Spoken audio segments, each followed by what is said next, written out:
প্রতিবারের অভ্যুত্থান কিংবা যুদ্ধ যে ব্যর্থ হয়, আমার বিশেষত আমার জায়গা থেকে, আমাদের জায়গা থেকে একটা আকাঙ্ক্ষা ছিল যে এই ব্যর্থ হয়, লড়াই করলে ব্যর্থতা আসে। লড়াইয়ের ফল কখনো আসলে জনগণ পায় না, জনগণ কেবলমাত্র জীবন দেয়, জনগণের স্বার্থে এরপরে আর কোনো কাজ হয় না। এই জায়গাটা একটা ভাঙার একটা সচেতন চেষ্টা আমার জায়গা থেকে আমার ছিল। আপনি ৭১ থেকে বলেন, ৭১-এর যুদ্ধের পরে আপনার সিরাজ ভাই বললেন যে সিরাজুল আলম খান ৭২ সালে বললেন যে একজন দেবতার পতন হয়েছে। এটার অর্থ হচ্ছে আসলে যে জন্যে মানুষ জীবন দিয়েছিল এটা ব্যর্থ হতে যাচ্ছে, হাতছাড়া হয়ে গেছে। মানুষ যাকে নেতা বানাইছে সে মানুষের নেতা থাকে নাই, সে অন্য কারো হয়ে গেছে। এই যে বেহাত হয়ে যায়, মানুষ যাকে নেতা বানায়,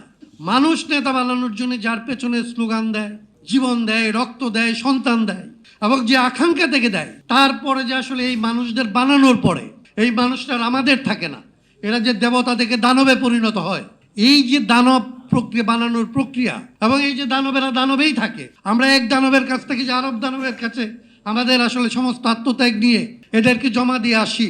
এই প্রক্রিয়াটা আমার কাছে একটা খুব চ্যালেঞ্জ ছিল যে এইবার এটাকে আমরা বোধহয় কোনোভাবে কোনো একটা পর্ব পর্যন্ত আংশিক হলেও এটাকে আসলে আমরা ভাঙতে শুরু করব। এই চেষ্টার জন্য আমাদের জায়গা থেকে ধরেন ছাড় দিয়েও আমরা চাইছিলাম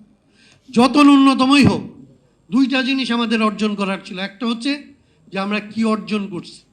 ধরেন শুধুমাত্র নির্বাচন অর্জন করছি, হ্যাঁ নির্বাচনে আমরা নিশ্চিত করে অর্জন করছি, এটা যদি হয়। আরেকটা জিনিস ছিল আমার চাওয়া বা আমাদের চাওয়া, আপনাদের দল থেকেও আপনারা চাইছিলেন যে এই যে কাজটা করা হয়, যে এটা আসলে আমাদের সৌরভ ভাই বলল যে এইরকম পরিবর্তন, মৌলিক পরিবর্তনের যখন প্রয়োজন পড়বে তখন কি বারবার আমি অভ্যুত্থান করব, বারবার আমার সন্তানেরা এরকম বুক চিতায় বন্দুকের সামনে দাঁড়াবে আর লাশ হয়ে যাবে, এটা লাগবে? নাকি আমি কোনো একটা পদ্ধতি বের করতে পারবো যে পদ্ধতিতে আমি শান্তিপূর্ণ পথে মানুষের জন্য যে প্রয়োজনটা হবে, সেটা যদি এমনকি সংবিধানেরও প্রয়োজন হয়, সংবিধান পরিবর্তনেরও যদি প্রয়োজন হয়, সেটা রক্ত না দিয়ে শান্তিপূর্ণ পথে আসলে পরিবর্তনের পদ্ধতিটা কি হবে,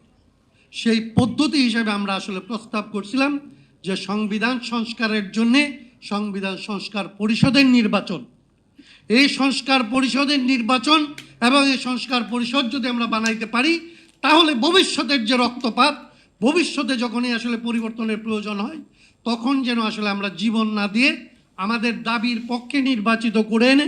এই সংস্কার পরিষদ করে যেন আমরা সংবিধানের এই জায়গাকে আমরা পরিবর্তন করব, এইটা বলে যেন আমরা নির্বাচন করতে পারি এবং নির্বাচন করার পরে আমরা যেন আসলে এই ম্যান্ডেটের অনুপাতে সংবিধানের পরিবর্তনটা করতে পারি। এই রক্তাক্ত পথ, এই রক্তপাতের পথকে আসলে পরিহার করার জন্যে, বারবার জীবন দেওয়ার পথকে পরিহার করার জন্যে আমরা সংবিধান সংস্কার পরিষদের এই প্রস্তাবটা বাংলাদেশের রাজনীতিতে নিয়ে এসেছিলাম।